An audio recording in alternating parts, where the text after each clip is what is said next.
Bakit mas madaming mahirap kaysa mayaman? Kasi ganito ang common attitude ng karamihan.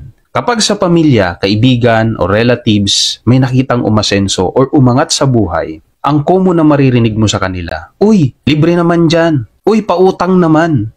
Ang yaman mo na." Tapos kapag hindi pinagbigyan, ito sasabihin, "Lah, nagkapera lang, nag-iba na ugali." Paano kaya yaman kung ganun ang attitude mo? Beggar mentality ang tawag doon. Utak pulubi yun. Hindi ka talaga yayaman hanggat utak pulubi ka. Di ba mas masarap kung ang sasabihin mo, "Uy, nakaka-inspire ka. Ano ginagawa mo and paano mo ginagawa?" Ang simple lang naman Kung gusto mong pagkatiwalaan ka, dapat maging tapat ka. Masarap kasing pakisamahan yung tao na tapat sa'yo Hindi niya kasi sasayangin yung oras mo. Hindi ka na nag-aalala, hindi mo na kailangan magtanong sa iba. Pag nagsinungaling kasi yung isang tao sa'yo, kahit yung mga sinabi niya totoo, parang questionin mo Yung katapatan, kumbaga sa regalo, sobrang mahal niyan Kaya huwag mo asahan may bibigay sa'yo yan ng mga walang kwentang tao.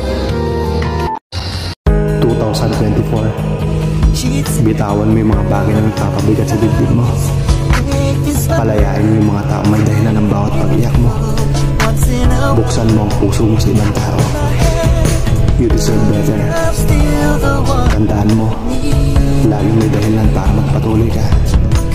Kaya sa bagong taon, sundin mo ang puso't isip mo at gawin yung mga bagay kung saan ka magiging masaya.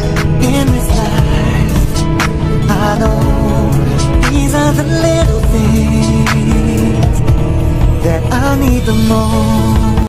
Alam mo, sa totoo lang, ang saya ko nung nakilala kita. Never kong in-expect na mapapasaya mo ko ng sobra. To the point na ikaw yung safe place ko.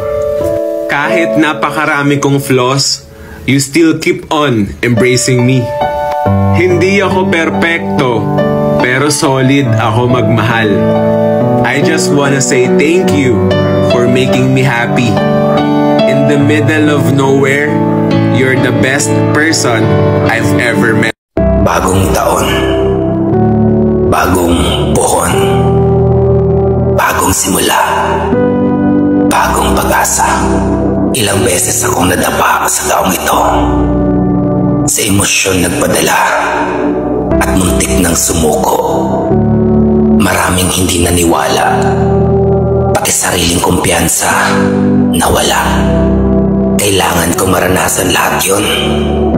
Dahil doon, naging matatag ako ngayon.